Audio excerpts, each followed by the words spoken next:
केंद्रीय कर्मचारियों और पेंशनर्स को जल्द ही खुशखबरी मिल सकती है।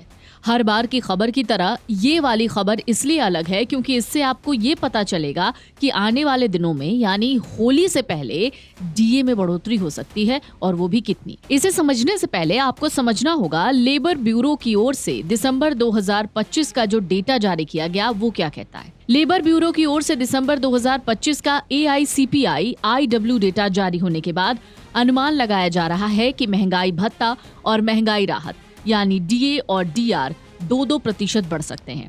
हालांकि फिलहाल ये कितना बढ़ेगा ये सरकार की तरफ से स्पष्ट नहीं है। कहा जा रहा है सरकार अगले महीने यानी मार्च 2026 में ये ऐलान कर सकती है। 8वां वेतन आयोग जिसकी सिफारिशों का इंतजार कर रहे लाखों केंद्रीय कर्मचारियों को बड़ा तोहफा मिल सकता है। केंद्रीय कर्मचारियों की सैलरी में इजाफा हो सकता है।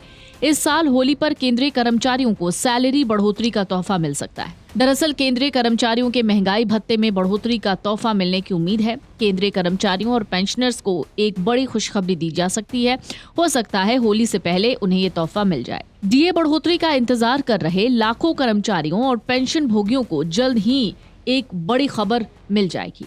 केंद्रीय कर्मचारियों के महंगाई भत्ते में होली से पहले इजाफे का ऐलान किया जा सकता है। लेबर ब्यूरो की ओर से दिसंबर 2025 का AICPI IW डेटा जारी कर दिया गया है। माना जा रहा है इस बार महंगाई भत्ते में 2% की बढ़ोतरी हो सकती है। हालांकि सरकार की ओर से इसका ऑफिशियल स्टेटमेंट अभी जारी नहीं किया गया है। आपको पता होगा 7वें वेतन आयोग की समय सीमा 31 दिसंबर 2025 को खत्म हो चुकी है, जबकि 8वें वेतन आयोग की सिफारिश फिलहाल लागू नहीं हुई है। ऐसे में मौजूदा डीए का कैलकुलेशन 7वें वेतन आयोग की बेसिक वेतन पर ही कैलकुलेट होगा।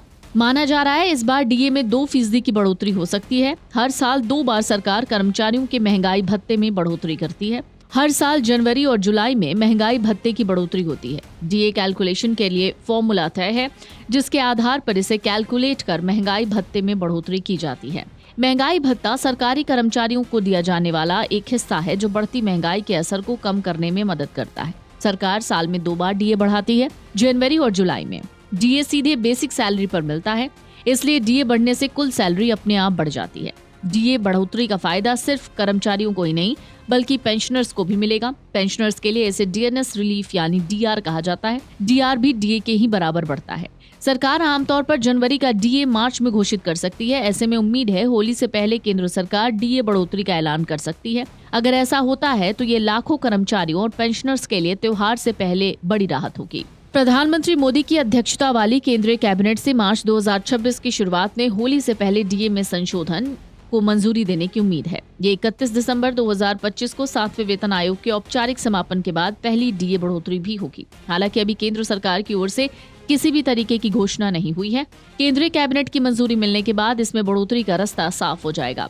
Final DA calculation labour bureau द्वारा जारी दिसंबर 2025 के लिए all India consumer price index for industrial workers पर निर्भर करता है। इंडेक्स 148.2 पॉइंट्स पर अपरिवर्तित रहा, जो नवंबर की रीडिंग के बराबर है। महंगाई भत्ता वेतन का एक हिस्सा है। समय के साथ बढ़ती महंगाई के असर को कम करने के लिए इसमें इजाफा किया जाता है। केंद्र सरकार साल में 2 बार इसमें इजाफा करती है, पहली बार जनवरी में, दूसरी बार जुलाई में। ये बेसिक सैलरी पर आधारित होता है। बेसिक सैलरी के हिसाब से ही इसे बढ़ाया जाता है। डीए में बढ़ोतरी से केंद्रीय कर्मचारियों की कुल सैलरी भी इजाफेदार होती है। मान लीजिए अगर किसी सरकारी कर्मचारी की बेसिक सैलरी 1 लाख रुपए है और महंगाई भत्ता उसके वर्तमान में 58% है तो 58,000 रुपए उसका महंगाई भत्ता हो जाएगा। और अगर इसे बढ़ाकर 60% किया जाता है तो ये 60,000 रुपए हो जाएगा, यानी वेतन में 2,000 रुपए का इजाफा होगा। Video desk amarujala.com। अगर आप ये वीडियो YouTube पर देख रहे हैं तो हमारे चैनल को सब्सक्राइब कर बेल आइकन दबाएं और Facebook पर देख रहे हैं तो हमारे पेज को लाइक करें।